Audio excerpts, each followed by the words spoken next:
Estando eles caminho fora, alguém falou a Jesus e disse ao Senhor Jesus: seguir-te-ei aonde quer que tu fores. Mas Jesus lhe respondeu: as raposas têm os seus covis e as aves do céu ninhos, mas o Filho do Homem não tem onde reclinar a cabeça. A outra pessoa, naquele caminho, Jesus disse: segue-me. Ele, porém, ouvindo isto, respondeu: permite-me ir primeiro sepultar meu pai. Mas Jesus lhe disse: deixa aos mortos o sepultar os seus próprios mortos. Tu, porém, vai e prega o reino de Deus.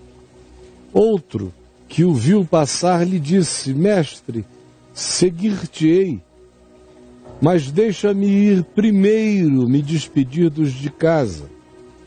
Jesus, no entanto, lhe replicou: ninguém que, tendo posto a mão no arado do reino de Deus, olha para trás, porque aquele que diz eu quero e olha para trás não é apto para o reino de Deus.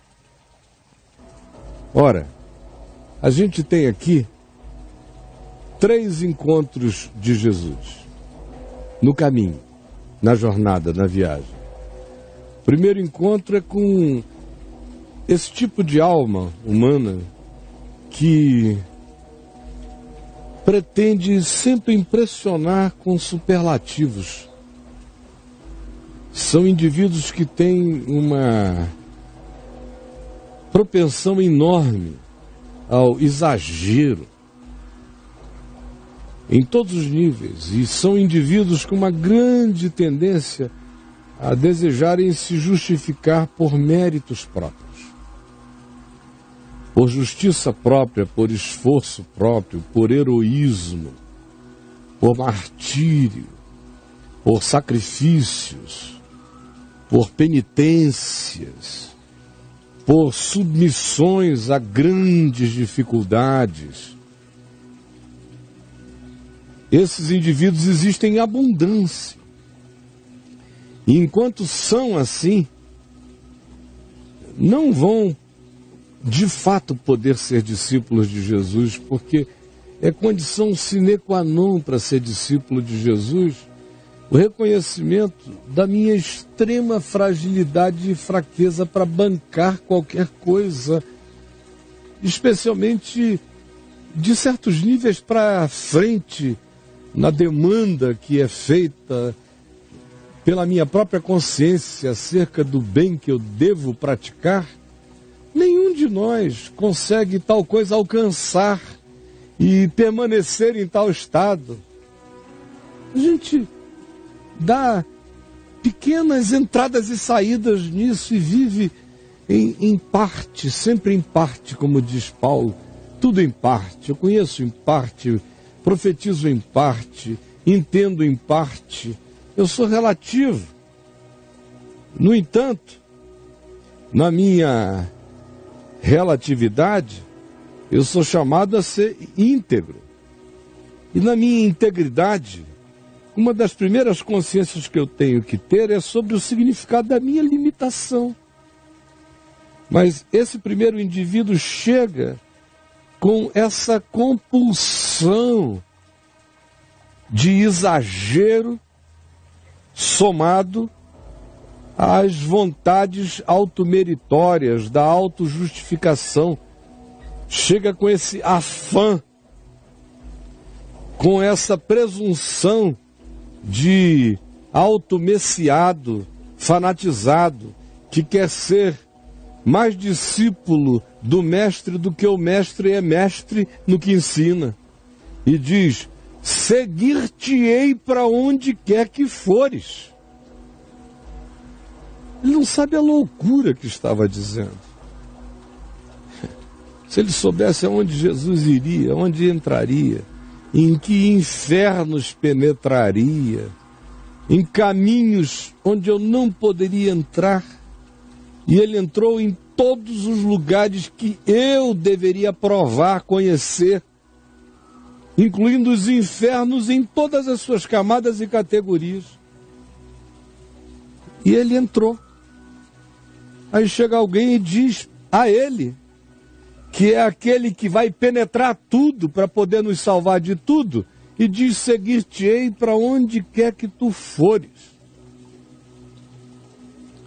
É interessante que Jesus não nos chamou para segui-lo para onde quer que ele fosse. Ele nos chamou, mandou segui-lo aonde quer que ele indique.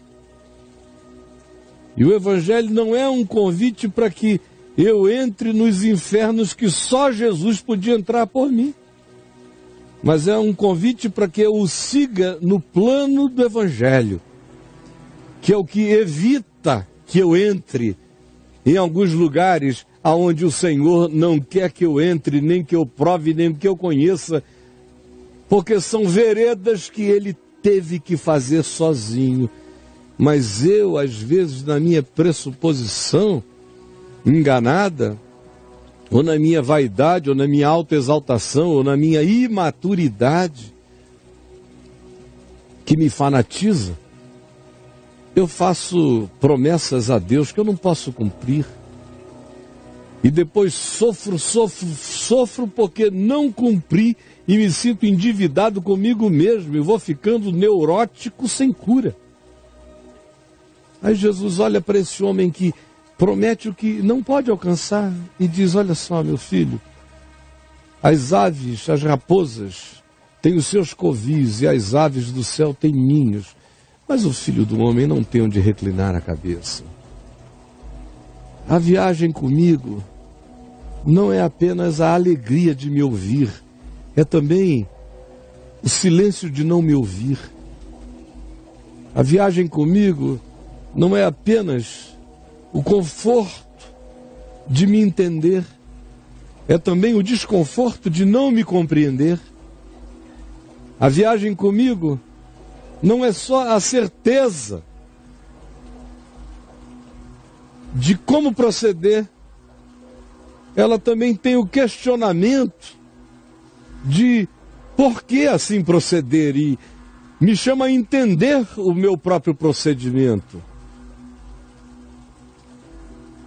Portanto, não fique pensando que o seguir-me aonde quer que fores é aquilo que está na tua mente projetado como idealização de caminho comigo. Porque eu não vou te levar pelo caminho que tu idealizaste a meu respeito. Eu vou te levar pelo caminho que eu vou te levar.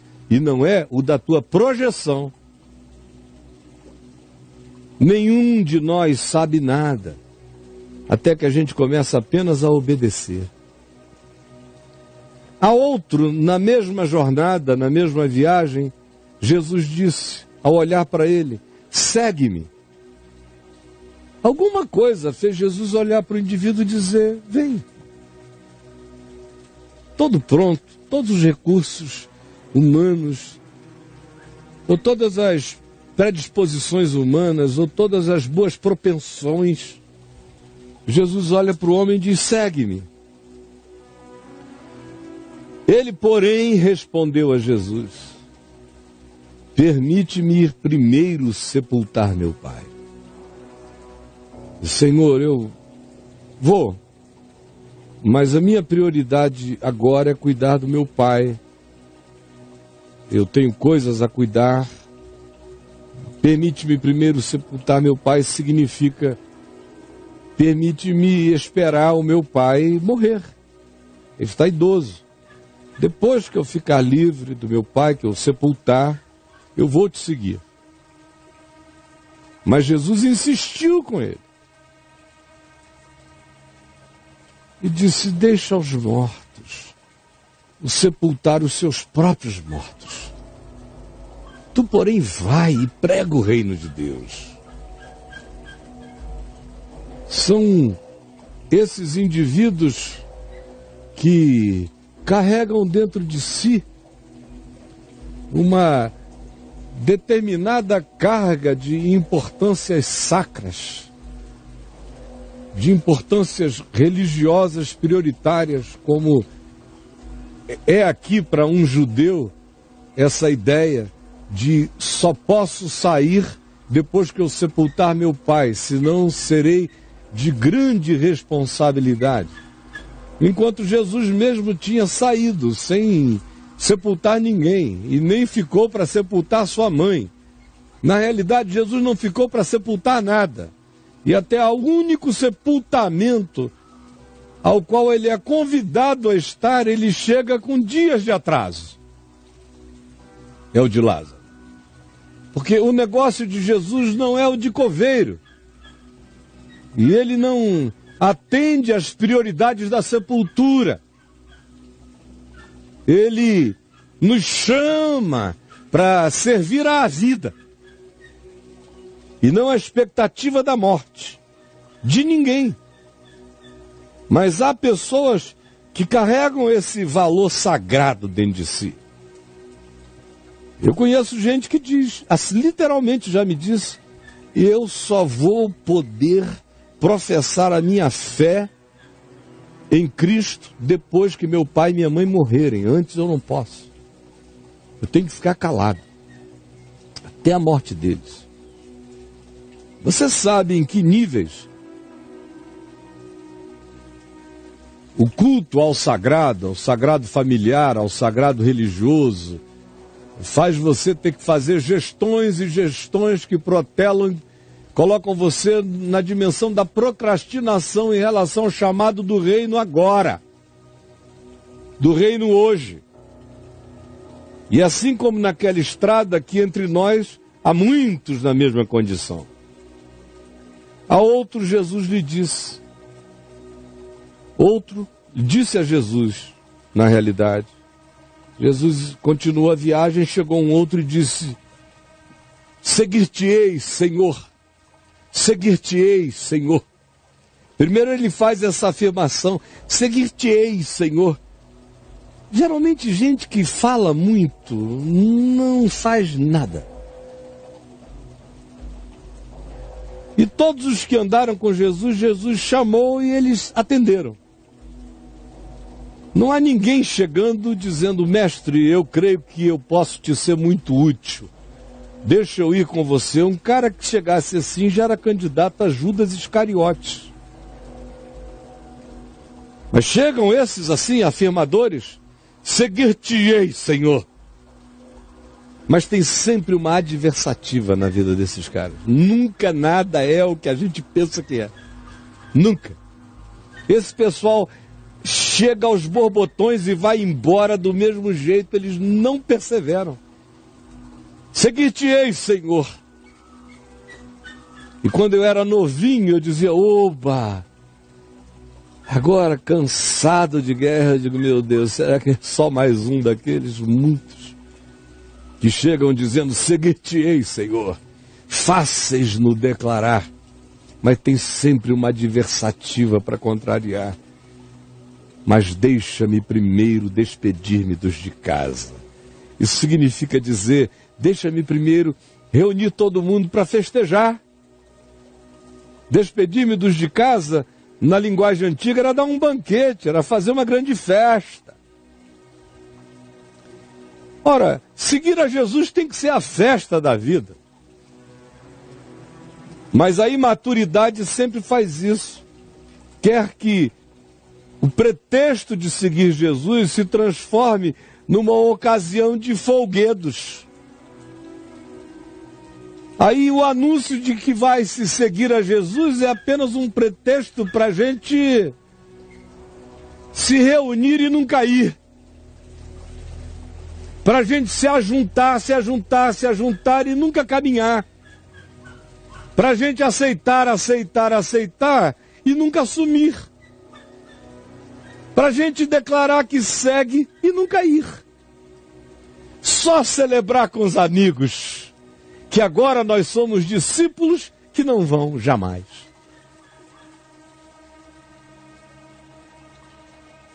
Jesus, porém, lhe replicou, ninguém que, tendo posto a mão no arado, olha para trás, é apto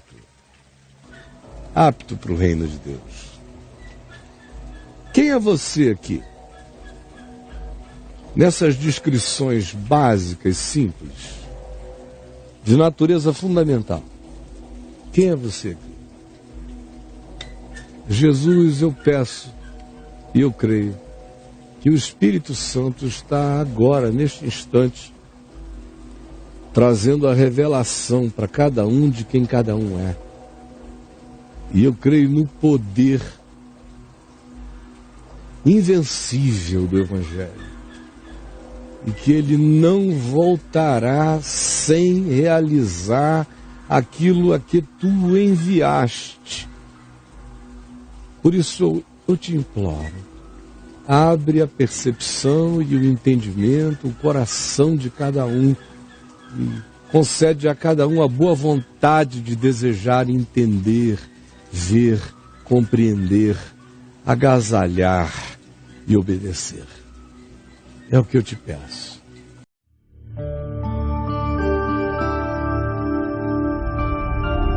Vem IVTV, o canal é você.